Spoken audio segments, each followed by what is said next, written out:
Hey, everybody, welcome to This Life Podcast with me, Dr. Drew.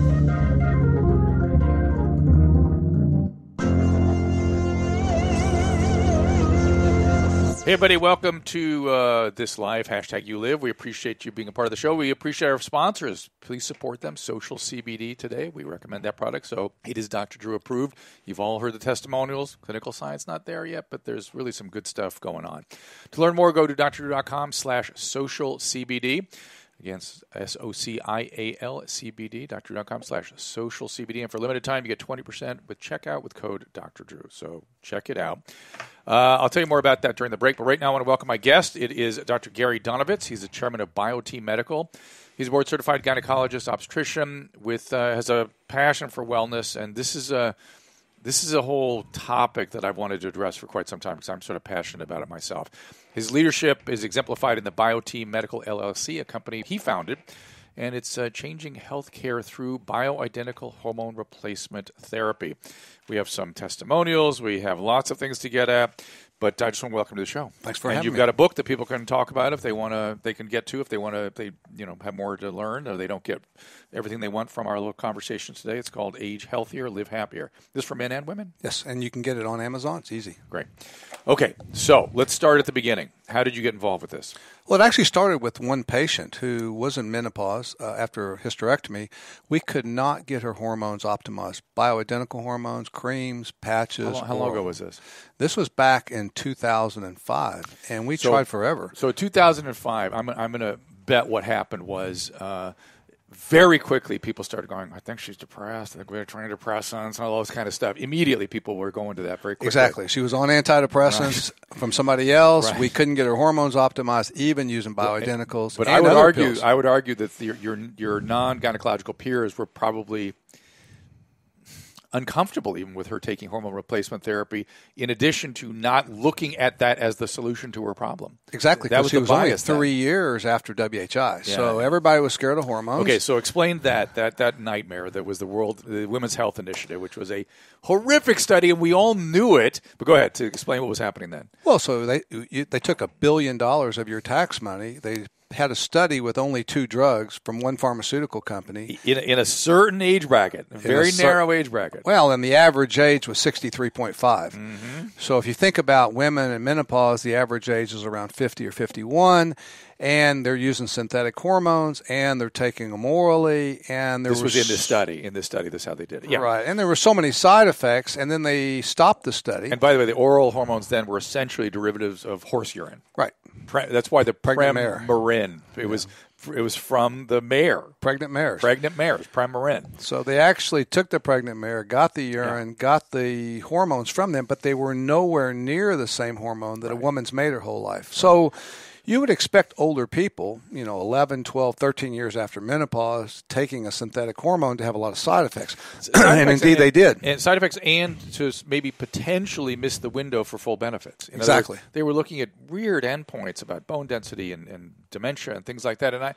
And I clinically, all of us, it flew in the face of what we were seeing. I had patients in their 80s and 90s that had been a hormone replacement, usually the estradiol, right, not the Premarin, right, since forever. And I noticed their cognition seemed to be superior.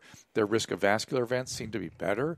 And what we were all told at the time was, if you believe that, you're a witch doctor because you were seeing too small a sample. We have this huge sample. You have to go with the science as it is. So we all did at the time. Even though we all were skeptical, we all went with the science at the time. Well, so 80% of doctors and patients quit taking their hormones. That's what happened. And then when you started looking, and there's a great study out there that looked at how many women died because they didn't get estrogen, it's tens of thousands. And mostly, was it related to hip fractures, or what was the outcome? Well, there's a number, heart and hip. And because you no longer are protecting the heart. Everybody's always known that estrogen protected the heart. Well, they claim no. They claimed in that study no. Well, they were mostly worried about cerebral vascular events. But the implication was what we thought about vascular protection doesn't apply. Exactly. But 1 in 7 women die from heart disease premenopausally. And that's because of the testosterone. We'll get to that later. Yeah. But when you look at what happens when a woman loses estrogen, it's 1 in 3. So we have to figure out what happened here. We have 13 years for the heart to deteriorate. And remember, plaque formation started when you were a child. Sure. So you're giving another 10 or 15 years of plaque formation, and then you put them on a synthetic hormone, and then you say, oh, that's a problem. Well, the problem is it was oral. Everything oral, all of the oral hormones increase inflammation. Non-oral would have never happened. Increased inflammation. You're talking about intimal in the lining of the arteries, yes, or endothelial inflammation? No, your inflammatory markers, which then inflame the lining of the arteries and then lay down plaque. Okay. So that's a problem. Endothelial and intimal inflammation. So the inner lining and the next lining of the arteries, which is inflammation for me is a complicated topic. Again, I don't want to go down that rabbit hole too deep. If we can help, the idea we all agree is to limit inflammation. Absolutely, that is a goal. Let me just give my personal bias. I believe personally more will be made of the insulin story when it pertains to inflammation as we go forward. You agree with that? I do. Yeah, and there's other things, of course, that add to it as well. But I just feel that coming, particular for people with metabolic syndrome, which is like me. I have my weight here. I have hypertension. I have hypercholesterolemia. What's the third piece? Fat distribution, insulin resistance, and so people like me get insulin trouble, and it may be part of the inflammatory story. Oh, it's absolutely part, because you get generalized inflammation when you have insulin resistance. Yeah. And what caused the insulin resistance is what we need to talk about at some point. But nonetheless, let's do it right now. Let's do it right now. Yeah. What do you say? Because for me, I think it is. It's a syndrome. I have metabolic syndrome, and correcting that with proper diet and stuff like that reduces all that. Exactly. That's one source. That's one part. Yeah. So your diet's important, your exercise is important. However, if you think about it, in both men and women, as you started losing testosterone, which occurs in most men in their mid-30s, you become more insulin resistant. There's no question. There's multiple studies to show that testosterone is an insulin sensitizer. I would love to take testosterone. So here's the thing. I have a complicated question about it, though. Go ahead. Here's the thing. Here's the thing. If you could get rid of your insulin resistance, which would help you with your dyslipidemia, which would help with your belly fat. It does. Not that you have that much belly fat. No, I've adjusted everything, and everything's better. And you would do better with your exercise because you'd have more energy and all those things. And you'd sleep better. Yep. So all those things. I am here to test. I've done, Susan, I don't know if our producer, if you want to mention the podcast we have done on this topic. With Vinny and with Dave Feldman, we've gone into this in some other podcasts. If you can maybe refer people to those, but we go do some detailed work on this area.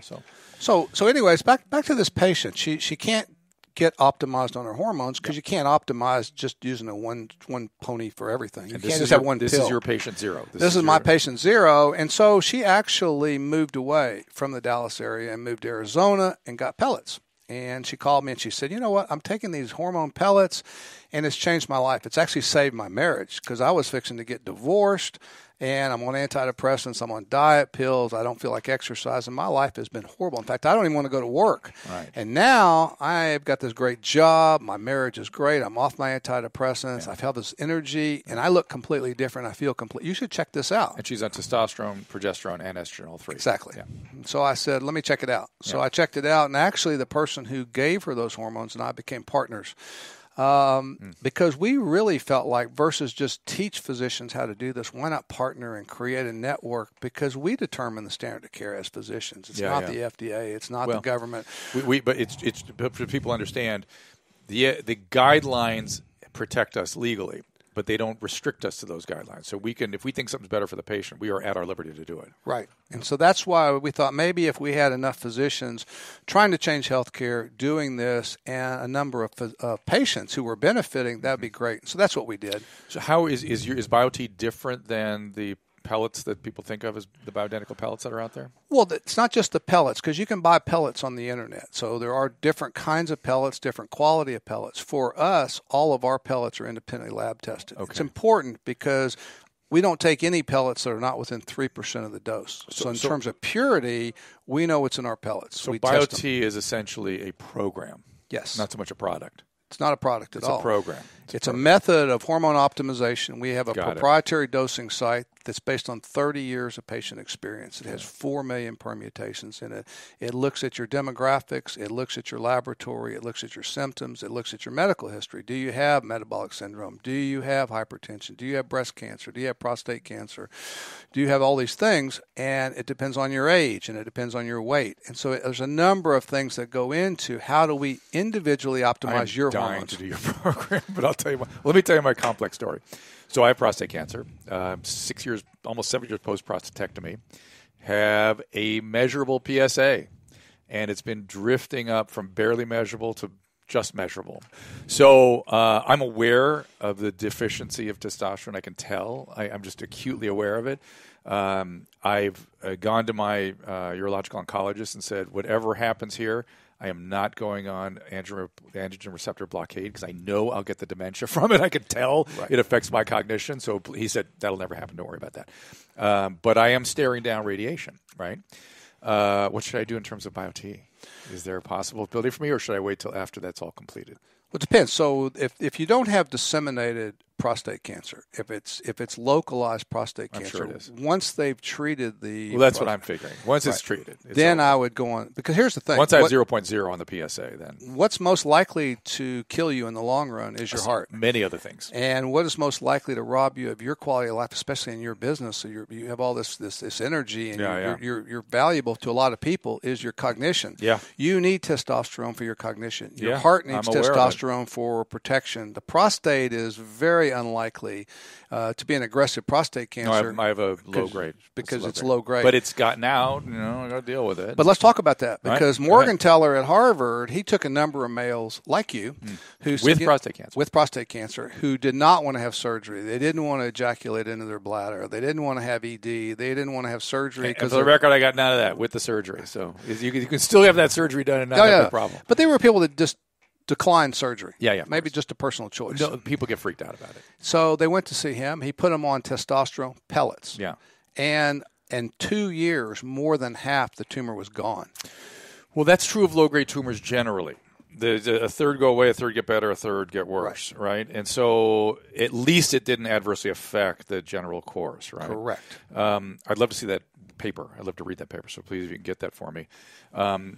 It's still, it's unsettling and scary and stuff like that to have this smoldering around. Sure. But in my heart of hearts, when I had my prostatectomy, I sat down and told the surgeon, I said, in 5 years, you're going to put me on testosterone replacement. Well, here I am now 6 years out, because I was aware. I'm aware that I've always been a fan of hormone replacement therapy for women, and why shouldn't men be replaced, at least to the extent that we're not overshooting or causing adverse events? Well, and the urologists that I train, and I train them across the country, they would say once you've had your prostatectomy, once your prostate cancer is treated and your PSA is negligible, we treat. We don't wait 5 years. We don't wait 1 year. But mine's not negible. Mine's it's negible and creeping. Trending up. So when you get that treated, then I would absolutely recommend. That's what I'm I'm listening to my friend here. BioT is where I'm going to go. I don't know if my UCLA team will sit still for that, but maybe you'll have trained them in the meantime, some of this stuff. So there's so much benefit for the male. So let's stay with the male for a second. Obviously muscle mass, obviously libido, vitality, cognition, cardiovascular health, all this stuff. Now, how far out do we have the studies to show the continued improvement? That's the part I've always wondered about it. We kind of know it's good. It's very much like my CBD stuff, which is we kind of know this stuff working. The weeds aren't fully worked out yet. Am I right about that? Well, it depends. So in terms of pellet therapy on women, we've got 80 years of data. No, I got on that. Men, for us, we've been treating men for more than 10 years now, and we have data, whether it's complication data, we have that. What we see is there's a reduction in cardiovascular disease that's sustainable.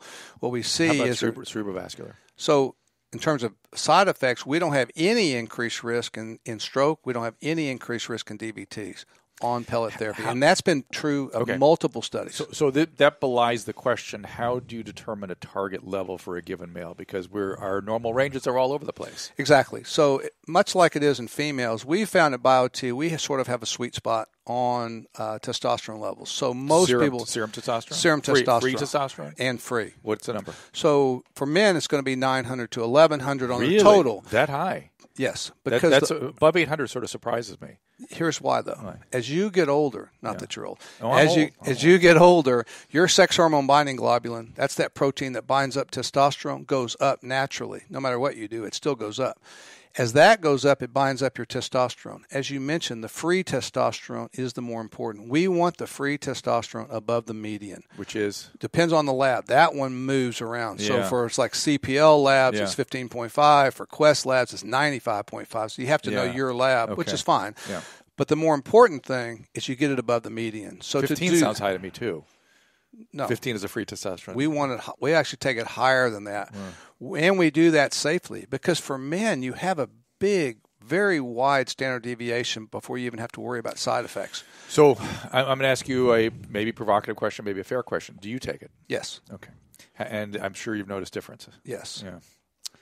And so you have to think about it. So for jealous. guys, I'm it's so jealous. It's so easy, and your side effects that I know you want to talk about are minimal on the male side. Yeah. So you're going to have Has a your little. balding gotten worse? No. I had that before. Thanks for noticing that. But that's what people worry about. So are we we've sort of slogged through the male, right? We're sort of said most we need to say about the males or more. It's all up to you. Well, no, please, there are more you wish to say about the males. Well, I think I've had my personal questions answered. My questions for my patients are sort of clear in my head. What else do you want us to know? Well, the male side, again, is very safe. So you don't have to – a lot of people with hormone replacement therapy, they get caught up in the risk. And what I do is travel around. But that's us, right? That's risk-benefit ratio in always every therapeutic decision, right? Exactly. But we got to decide what are those risks. Yeah, because that's why I asked you about the time frame, right? I want to know 10 years. I want to know 20 years what the risk is so I can make my decision. Right. So if you know, let's just take them kind of in order of your brain function. People always think about Alzheimer's disease as something that occurs in old people.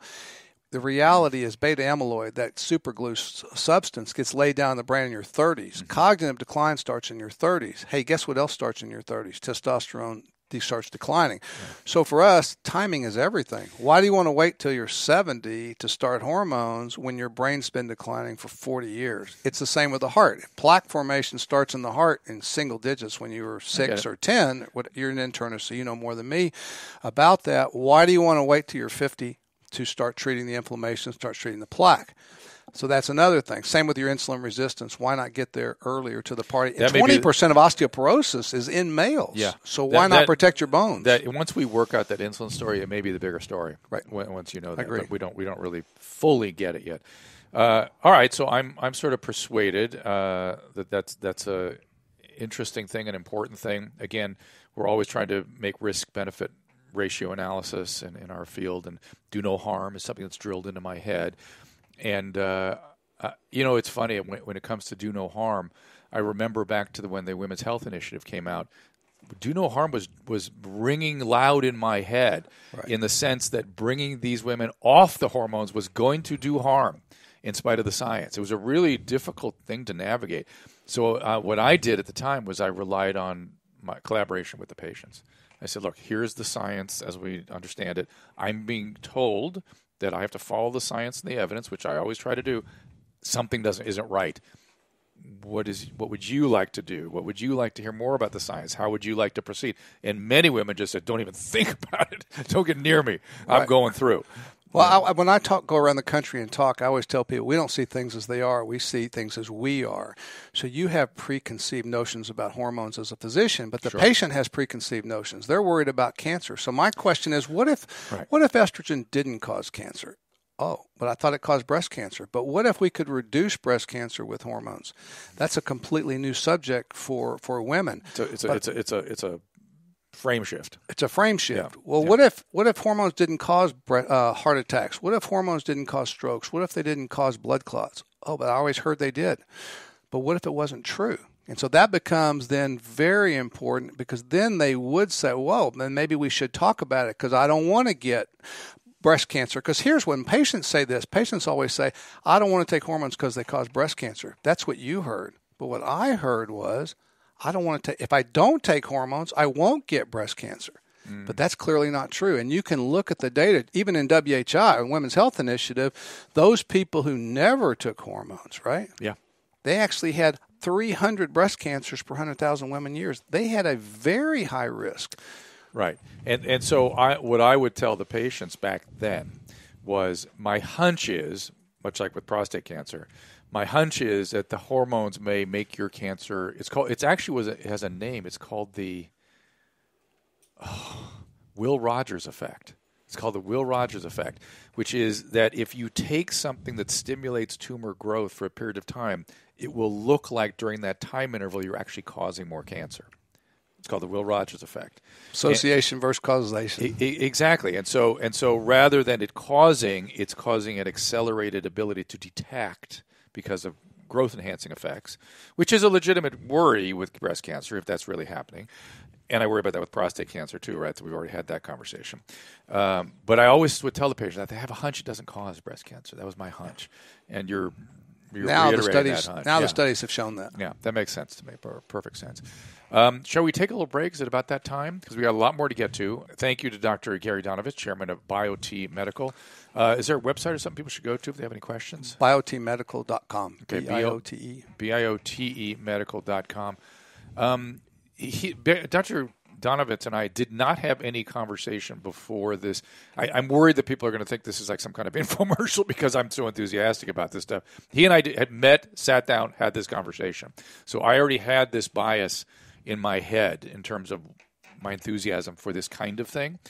But I'm going to show you a case example after the break why my enthusiasm is pretty high. Don't go away. Let's talk about CBD. It's, of course, everywhere today. It's a hot topic, and I get asked about it all the time. Bottom line, although there are way more claims, there is very little clinical evidence just yet. The science is lagging behind, but many people are using it and reporting anecdotally very good results. I want to first define exactly what we're talking about here. CBD, or cannabidiol, is an extract from hemp. And while you might associate it with marijuana, CBD is the non-high, non-rewarding component of hemp. And it's responsible for other effects, calming, sleep, not high. Now, about the products. There are a ton of them out there today. Forget the vast array of reported health benefits. It's important to be aware of what you're buying. I was recently introduced to a company called SocialCBD, an Oregon-based company that focuses on high-quality ingredients and manufacturing standards, no hype. Their CBD-based products are available in a wide range of formulations and flavors, each of which is clearly described to you so you can make an informed decision without promises that seem too good to be true. Like I said, the reported benefits of CBD are compelling, and I'm excited to see how things develop with the science as this booming industry gets going. So if you want to try CBD, you might check out SelectCBD. To learn more, go to drdrew.com/select. That is my site, drdrew.com/SELECT. For a limited time, you can save 25% at checkout with the code DRDREW. All right, everybody, we are back, of course, with Dr. Gary Donovitz. We were talking about BioT, pellet hormone replacement therapy program, hormone replacement therapy generally, and how this is a field I've had my eye on for a long time for the reasons we've been discussing so far. But it's something that I've noticed our peers are sort of behind on. And when I look for somebody to do hormone replacement therapy, it's hard to find somebody who's properly trained for it. I mean, I'm glad to know now that as a program that I can say find somebody who's BioT trained, right? That's what I'd look for, right? Right. Yeah. Because we certify people. Yeah, perfect. And now that's a nice resource for me because I can then say look for that and go ahead. But it's interesting how sort of mixed and confusing the landscape can be. Both you and I are enthusiasts. There are other people out there that are very concerned about this, right? And for many reasons. It's a complicated biology. It's a complicated history in terms of the clinical scientific publications that have been out. But I want to give people. I want people to understand. You're talking to two enthusiasts about this. You may want to do your own research on it and see what you think. I always encourage patients to do that. I believe I'm reading literature properly. You're obviously deeply into this. One of the reasons I'm an enthusiast for this is my own wife found her way to the pellet therapies, and she is now our producer, and Susan Pinsky. Thank you for joining us. Hello, everyone. So tell your story. So I was suffering with perimenopause probably at 42. Oh, can I jump into your story? Because I'm going to embellish. Yeah, you start it. Why don't okay, you start it? So she had a fertility campaign. She had triplets. She went through a hyperstimulation syndrome with her ovaries. Who knows what that does to ovarian function after the? They treat women like incubators on the fertility side, and then goodbye. And so my bet is her family history is early menopause, like 30s and 40s. My bet is she was having perimenopause in her late 30s. And now, I have one ovary. Right. She only had one ovary to begin with. And she had a hyperstimulation of that ovary and had to be on bed rest for weeks and all this kind of stuff. It worked, though. It did its trick. It did its job. And the where was I going with this? My perimenopause set in it. Was that, of course, we had triplets, and that was stressful, and mood and whatever, and so she started talking about depression back then, which was normal for what we were going through. We were trying to raise major triplets. anxiety, depression, all that stuff. But we were in battle mode. we were in a war zone trying to raise 3 babies. Now she came out of that, later 30s, still kind of like not right. Didn't want to have sex. There was a little libido drop and some vitality drop and some fatigue and tired. And periodically you'd go on antidepressants. Is that accurate? No, I went to therapy. Then because I got really depressed, and then I was taking antidepressants, Wellbutrin, my favorite, and that was, I was still having problems with my libido. Even on Wellbutrin, which is one of the ones that doesn't cause that, that side But effect. I thought it was just because I was tired, and he would come in like, "Oh, we haven't had sex in 2 weeks," and I was like, "Really? Already?" Right. She didn't miss it, that's for sure. And it wasn't just because I'm an asshole. It wasn't just that. Well, I had 3 kids. I was tired, And listen, we were in parenting mode, to be fair, and we were trying to focus on our relationship, but parenting was the priority one, right? And I went on birth control. And that helped. Yes, a little bit. And that helped a bit. So I bet that's a common story, too, people taking oral contraceptive pills to try to accommodate some of these same symptoms. Tell us about that. Well, so the birth control would help with these hormone swings, and sometimes with your mood swings. They can make things better, and they can also make things worse. Right. Because what happens with birth control pills is they increase that protein that binds up testosterone. So a lot of women, particularly younger women who take birth control, their sex drive actually goes down. So it's a double-edged sword. And I want to be critical of the gynecological community. They do not warn women about the side effects of these high-dose progestational agents, which are, again, you can check out the Dr. Drew podcast. Andrew Goldstein, we did 2-3 podcasts with him about this issue. And some of these women, after being on these high-intensity progestational agents, never regain their libido. And it's a deep concern to me that isn't made more of. Well, here's the thing. The synthetic progesterones, people think that they work just like bioidentical progesterone, but they don't. What they actually do is land right on the testosterone receptor so that testosterone can't work. It's actually the way they cause breast cancer, which is a whole long story we probably won't get to today. But synthetic progesterones are bad, and they're bad for you. Let's be careful with those too sweeping a statement. They're a concern. How about that? They're a concern. Yeah, they're a concern. You talk to your doctor. I like birth control pills. Don't get me wrong. They're one of the best ways for birth control. Some women get higher libido on the high-dose progesterones, too. They do, because they land on the testosterone receptor and actually stimulate That's it. for some, but that's a small group. Most of them get shut down. So. Exactly. And it is complicated. That's why you need a physician to manage these things, and you have to talk to your doctor about it. It's not just understanding the biology the way Dr. Donovitz is explaining it. That doctor has to have had experience with this stuff. I did talk to my doctor. Do you remember what he said? Yes. Okay, so I went into the doctor, this was years later, and I said, listen, my husband wants sex all the time, and I just don't want it. I don't care. And I love him, and I know he needs it, and I want to do it, but it's just like so much work. And he goes, so much work. Well, you know what? We do in Europe, you could just let your husband get a mistress. This was his recommendation. And he was serious, and I looked at him and I go, well, that's not going to happen. Like, what the hell? Just give me some pills. Jeez. So he gave me this concoction of like progesterone and estrogen, and he gave me this little combination of pills that I had to take. It worked. Basis. It actually worked a little bit. It did, but if I forgot it one day, I would go into full hot flashes, like just couldn't wake up. And the key is no testosterone in that mix. Right. Okay. The other problem is those pills that you were taking were giving you big spikes, and then they're gone. Big spikes and gone. And then I think my hair fell out. I don't know. No, not yet. Okay. But anyway, so I changed doctors immediately, and then I got a new one, and she was good and gave me the cocktail of choice, and then so then the pellets were started. Right? No. Oh, then I took that for like 5 years. The pills. Yes. And then one day my friend found out about bioidenticals, and that doctor happened to be in the same office. So I said, sign me up because it sounds really fantastic. And I went in, and my life was changed. But I was about 50 by then. And I will tell you what I found most interesting as a physician about her response is she was pissed. I was. She was pissed. She was like, they've been telling me I'm depressed. You almost got a mistress. It was almost. I wasn't pissed, but but she was pissed, and she was like, "This." I was told I was depressed. The depression is completely gone with proper hormone therapy. Yes. So I was depressed, but the diagnosis was wrong. It wasn't a major depressive episode. It was depression related to hormone imbalance, number one. Number two, and I don't know if you want to speak to this, but we haven't really talked about this in a long time.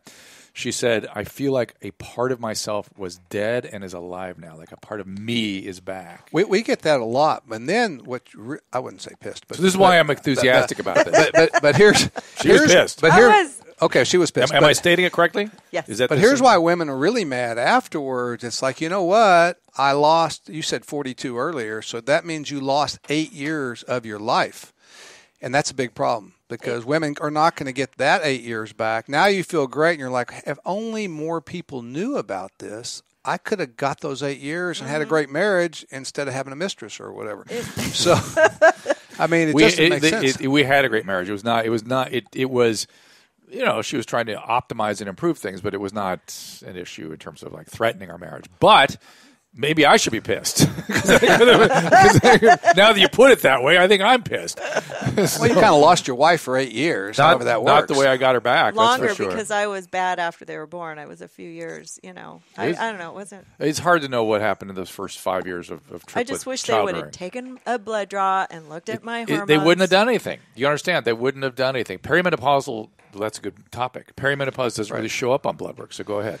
Right. So we're not looking at blood work in perimenopausal women. Women start losing testosterone at mid-20s, and that's when all those symptoms occur. You're tired. You don't sleep well. Your sex drive goes down. You're gaining weight across the midsection just like you did.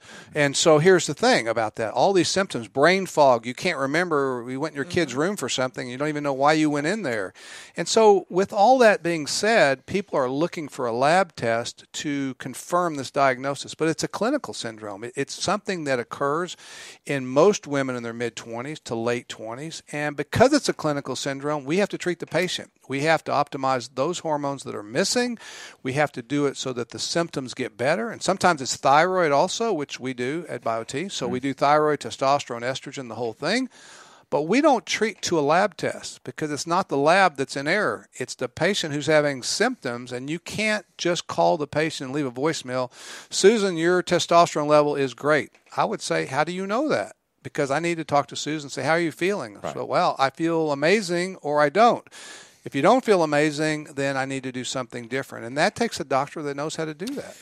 So, right. Sure. And I always use the blood test as sort of guidelines, like they sort of guide my comfort, I think, more than anything. Like if we're getting to high levels of stuff, I get uncomfortable, even if they're not feeling right. We do that too. So if the levels are too high, even if they feel amazing, well, if they don't feel amazing, that's when I'm like, I'm still worried about going higher, right? Right. We don't want to go higher because then your side effects are higher. Right. There's something else going on, and they won't stay on. So she got her dad had Metropolitan balding. She got some of that. It's a little thin in the back, but it's coming back. And but what's interesting about women that lose their hair with as a side effect, they feel so great. They're like, fine, I'll deal with this. They don't want to let it go.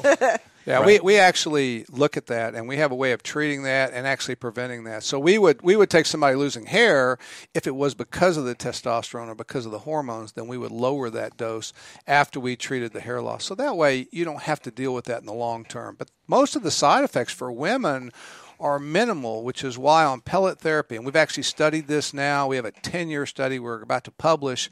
Not only are the complications few, 95% of people stay on pellet therapy. You can't say that about any other hormone replacement therapy. In fact, back in WHI days when we were using Premarin and Prempro, 50% off in 1 year. Yeah. So how do you protect your brain, your heart, your bones, the things that hormones were supposed to protect if you're not going to take them? So if half of you come off of your hormones, there's no protection at all. At least we know with pellet therapy and hormone optimization, 95% stay on it.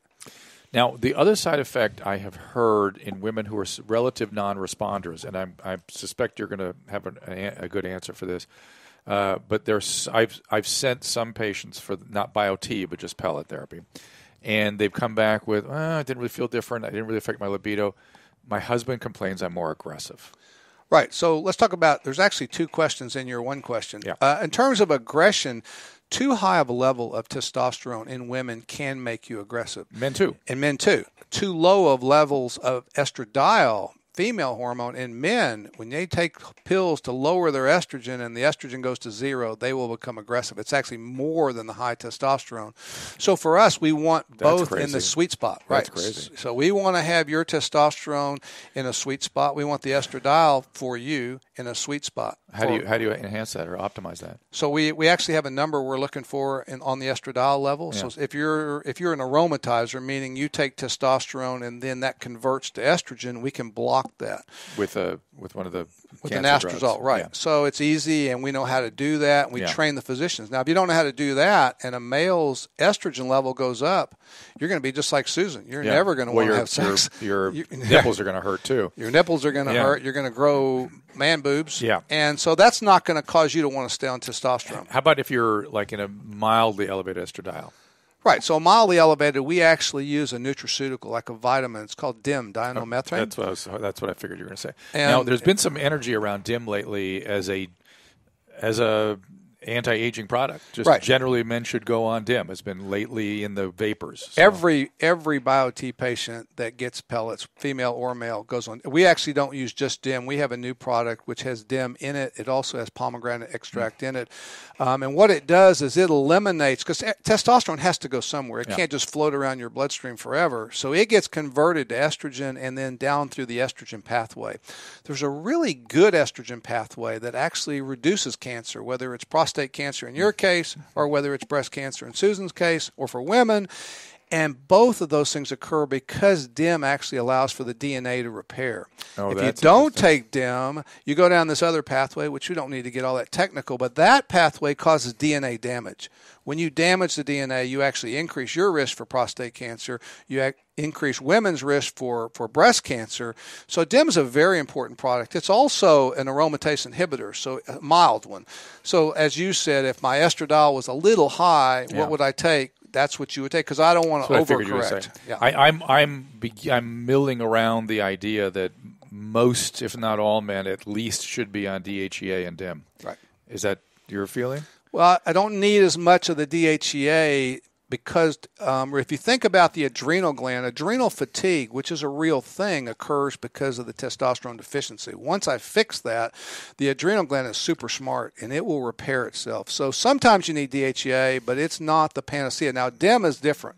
Everybody that gets testosterone, because it has to metabolize, should be on DIM, no question. How about this is a completely ancillary question, but I'm thinking about all the anti-aging stuff that's out there now. Do you guys recommend metformin, or do you get into all that? No, I like metformin, particularly in PCOS patients who have genetic insulin resistance. Right. So many doctors tell these, just take progesterone and then your periods will be better. But that's not the whole thing. For women who have PCOS, even if you're done with periods, even if you're in menopause, you still have genetic insulin resistance. I've always been a little uncomfortable with what is PCOS? Oh, polycystic ovarian syndrome. Oh, okay. And I've always been a little uncomfortable. Sorry. DHEA is a testosterone precursor. Essentially, it helps enhance testosterone production. I've always been a little uncomfortable with the prescribing of metformin for the thin PCOS patients. That has seemed weird to me. I know a lot of guys do it, and literature is sort of favoring that these days, but it's always felt uncomfortable to me. Well, the nice thing is, in fact, we just are starting a study at BioT, which is going to be amazing. There's not one study that's ever been done on women and insulin resistance with testosterone, mostly because since the FDA has never approved it for anything other than hypoactive sexual dysphoric disorder, which is a little weird because testosterone has so many other benefits. But the cool thing about this study is going to be, we're going to show, because we've already seen it, that in women, testosterone is also an insulin sensitizer. So in the thin PCOS patient, the thin patient with polycystic ovarian syndrome, which is one of the most common endocrine abnormalities in women, we could now treat them with something that is easier to take than metformin, because metformin is going to give you some GI upset, diarrhea, and all of that and you got to take it 3 times a day. And hunger. Yeah, exactly. Oh, 3 times a day? Is that what they're requiring? Yeah. So it's. I think for the aging, it's once or twice a day, but I don't know. I'm not an expert in that area at all. Okay, so we also have other testimonials from some of your actual patients. We have Lisa Cherry and her husband testimonial. It's lengthy. I don't want to get too deep into it. Is John her husband? Is that what this is? Yes. John is 71. Let's hear what he has to say. I've been married most of my life. Sex has been painful for her. We mutually decided to stop 6 or 7 years ago. She got pellet treatment in March. It became apparent that I could not keep up and was having a problem with ED. I was pelleted in May of 2019. And my testosterone was 208. After pellets, 1100. I'm more energetic. I'm feeling better. We are much more active in bed, enjoying sex more than ever have. It's been really great for Lisa. Thanks for your help, John Riley. And then Lisa Cherry's testimonial was on the same. She was having vaginal dryness, which is from the estrogen deficiency. Right. And she got interested in it. She had almost immediate results, immediate libido. I didn't tell John for a couple of weeks since it was so strong a difference. It was scary, which is really interesting. That's a common thing. I had hormones of a 20-year-old. I didn't know what a surprise it would be for John to go from nothing to this. And then we dealt with the ED problem. She goes on. I realized now my hormones were never right, and now they are. Too bad I had wasted 40 years of pain. So there's that I wasted time story. Just wanted to add, after the initial pelleting, I felt completely better emotionally, too, since the first procedure. This overall great feeling of well-being almost positivizes, whatever that means. I feel great feeling. I do also feel sexy and attractive, although I do not have the body of a 25-year-old. There are risk side effects, I'm sure. I worried about getting cancer, but the data on this seems to say it's a low risk. You never know. We've talked about that so far here. If you'd like to have John, well, they want to come in and talk about their fun together in the bed. So probably leave that. So good for them. But it is interesting to me how much I was very involved back in the day when the antidepressant therapies were causing a big drop in libido and nobody was addressing it. Right. And I was seeing it all over the place. And I went on a campaign to address it, and there was resistance. People didn't believe it. I saw relationships getting destroyed. I mean, and with antidepressants, it can really shut down, even worse than what we're talking about here. And oftentimes, now in retrospect, some of those women were on antidepressants because of this. And they never looked at their hormones. Right. So we have a double whammy, which is we are causing a problem that is destroying relationships. We are not treating a problem that could potentially destroy relationships. And it's been deeply bothersome to me for 25 years. And what's even interesting, most studies using SSRIs or antidepressants long-term increase your risk for fracture. So we should be interested in osteoporosis. We should be interested in hip fracture because we know what it does to family members, right? Yeah. And yet we leave, maybe somebody needed an antidepressant for a divorce or something in the short run, but we forget about it and we just leave them on and we wonder why their quality of life is terrible, why they keep gaining weight, why in the end they're going to wind up with osteoporosis. So interesting. Fracture. So you were saying even with somebody properly diagnosed with a major depressive disorder on proper therapy, they also should be considered for these kinds of therapies because there are side effects of the medicines that make that all significant. Well, I feel like we've covered the landscape. We've said about all there is to say. Is there anything more? I guess my interest would be on pushback or resistance from our peers. Are you dealing with any of that? Yeah, we're dealing with it a lot. That's one of the reasons we're actually doing a validation study where we've got a questionnaire we use for women and one for men. It's 20 questions to determine, because patients always say, well, how do I know if I'm a candidate for BioT? And we ask, just answer these 20 questions. You can do them online or we can do them in the office, and we can determine who's a candidate, whether it's premenopausal or menopausal, and for men, andropause or that testosterone deficiency in the 30s. If you are a candidate, then we'll look at your blood work. So they're like, well, my doctor, he's not too keen on pellet therapy, and it's mostly because he doesn't know. But physicians, if they're not up on something, they're down on it. And that's interesting. But as we've told you, the landscape was very confusing, and you're talking to two people that had a certain take on it, probably from the beginning for you. I know it was for me. And so we have our point of view, but that's what makes science, right? It's one of us is we're all seeking the truth. One of us is getting it. It may not be us. I'm prepared to accept that science may tell us someday that there's something wrong with what we're doing.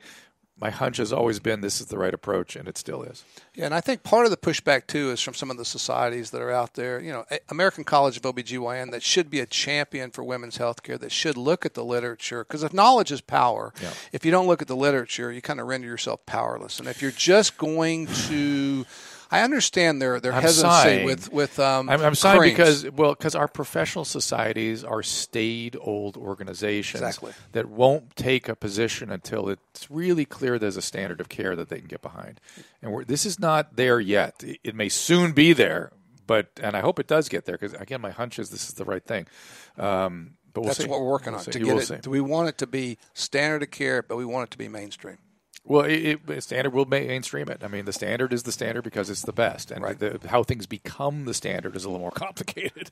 So, and that's what you're fighting for. That is the challenge. That's what you're fighting for. Exactly. Well, listen, we appreciate Dr. Donovitz. I do have one more question. Oh, wait a minute. The patient has a question. Let's go. Well, it's not related to me, but shocking. I've heard that it's great with PTSD for men. Oh, we're going to talk about. It's also great with opioid. So I want to. This is going to take a little bit. This is another piece I forgot to get to, and thank you for triggering me. You're welcome. So let's do with the addiction piece first, okay? Because PTSD, I mean, PTSD for me is a complex neurobiological state, and if you're improving the overall state of the body, neurohumoral body is one instrument. It's one system, right? And if the neuro is out of whack because of PTSD, it makes perfect sense to me that if you're dealing with the neurohormonal humoral piece on top of it, you'll help the PTSD. Is that essentially the story? Well, we should actually just talk about both of these together, if you don't mind. Addiction and PTSD? Yes, I'll show you why. Let me show you why. All right, because I've just finished a study on PTSD. So for me, I'll get you in the weeds on this quick, so go ahead. Okay, good. I don't mind. I mean, the challenge will be fun. So here's what we did on PTSD, we only did it. We wanted. I'm going to have to stop you. How did you define PTSD? What was the population? So we actually used the questionnaires for PTSD. Was it acute PTSD, chronic PTSD? Chronic PTSD. Chronic PTSD. So was this childhood trauma survivors? No. This is only one subset. These were all veterans. That came back from war. So these we didn't do athletes with concussions or any of that. These were acute trauma survivors as adults. Okay, exactly. Yeah. And so we did the questionnaire as well as the depression questionnaire. And these were people that came to us who couldn't work. They were disabled. They were on pain medicine. They were on antidepressants, and their lives changed. And we have great testimonials from these video and regular testimonials because this is where the crossover occurred. In people who are on opioids, that actually, and we train so many pain management doctors. When they come in, they're like, why are you even here in a hormone class? And the reason is people who are on chronic pain medication have the highest number of hypogonadism. They're the subset of people who have the lowest testosterone levels of everybody, whether it's AIDS or diabetes or obesity. So opiates through the dopaminergic system shuts down hormonal cycling. Exactly. Completely shuts it all up in men and women. But men get hypogonadism for sure. Exactly. And so what we did was in those people, what we want to do is we can improve blood flow through the blood-brain barrier. We can improve opioid binding at the receptor site. We can reduce the amount of opioids that they need. But here's the thing. 85% of the people that are on chronic pain pills or chronic pain medication have those symptoms that we talked about. They're tired. They don't have any sex drive. They can't sleep at night. They're gaining weight. So if you could improve the quality of life for them and actually reduce the amount of opioids that they need, you're going to help those pain management physicians manage their pain better. And we're able to do that. Let me put a little caveat on it. There's a great population to look at is the ones that are just starting out, because they will never go on the higher dose then, and that's the group you want to capture. Okay? That'd be great. Yeah, number one. But number two, I say it all the time, opiates are not a treatment for chronic pain. If your pain doctor still has you on opiates chronically, high dose, get out of there. All I do is take people off opiates every day, and their pain goes away. Now, when they get off, they're still hypogonad. Right. They still need treatment on your side, so I have no problem with that at all. And the better they feel, the more the process of getting people off opiates, the better it is. So I'm all for because the more opiates they take, the worse their pain gets in the long run. 100%. And it's counterintuitive, I know that, and the patients will fight you on it, but I'm telling you, having done it thousands of times, all you got to do is get them off the opiates. And they may require other kinds of pain management strategies and ways to enhance their general well-being, which we're offering you one right here. But I just cannot speak more aggressively about that. Now, on the addiction side, generally, it is intriguing to me that a population that there's a couple of populations I've become increasingly interested in. So my history was dealing with the very, very, very, very severely polydiagnosed, multiple psychiatric problems, multiple medical problems, multiple polydrug users. When everyone else was done with them, I got them. And so that's true addiction. The hard cases. Hardcore true addiction. The groups that I've been interested in lately is non-addicted opioid users, which our profession has made a ton of, that when you just get them off the opiates, they're just better. It all goes away. That's not addiction. Right. That's dependency that we created. And I'm sure that group would be helped by opiate replacement. But the group I'm really interested in is the sort of burgeoning addiction, people that haven't lost control yet. So there's a lot of people in the world that have the biological potential, the genetic potential they're using, but they haven't lost control. And I want that population to not lose control. To kind of, if they're going to keep using, fine, but they're going to have to do it in a way that's very low level. And in order for them to do that, they need to be not motivated to feel better all the time. Right, that's a lot of what fuels the addiction in the early phases. They're trying to feel better. They're miserable. They're whatever. They have PTSD. They have whatever. They're trying to feel better. It makes sense to me that right there could be another target population to be very, very effectively treated with this kind of thing. Yeah, I never even thought about that. That's a great population. And also, when you think about the professional athletes that are out there, we need to be part of the story early, because when you take people who've had multiple concussions but are not being told, your risk for chronic encephalopathy. Well, that is a really interesting. I've never even thought about that, but that you got to study that, because man, if you really impact that population, we need to get there early. That'll be amazing, a big story. So what he's saying is, get to these, the high school football players, even with multiple concussions, and maybe there's something with their testosterone metabolism. Can they prevent it from going to CTE, chronic traumatic encephalopathy? But think about all the high school athletes that's parents put them on anabolic steroids. We don't need to really go there, but it's a bad thing. But then their testosterone level is super low. When they get so off. They're at risk for heart disease. They're at risk for chronic encephalopathy. And then they're getting concussions. While they're on the hormones, or when they get off, or both? Well, but it's going to take their testicles out. Yeah, I understand. But what I'm asking is, does the anabolic androgenic steroid cover for the low testosterone while they're taking it? No, because what happens, anabolic steroids cause vasoconstriction. They actually decrease the function of the myocardium or the heart muscle. Oh, that's interesting. And so here's the thing. Yes, you've bulked them up for football season, but now they've had concussions. Now their testosterone is going to go to very low levels in the double digits. So now you have someone who's hypogonad, and on the go forward, what's going to protect their brain? They've lost the one, especially males. The one hormone that protects the male brain is testosterone. They have none, and they have concussions. And I will reiterate something I said earlier in this program, was that the prostate cancer patients have advanced prostate cancer patients get this thing called androgen receptor blockade. They get things to decrease their testosterone. They essentially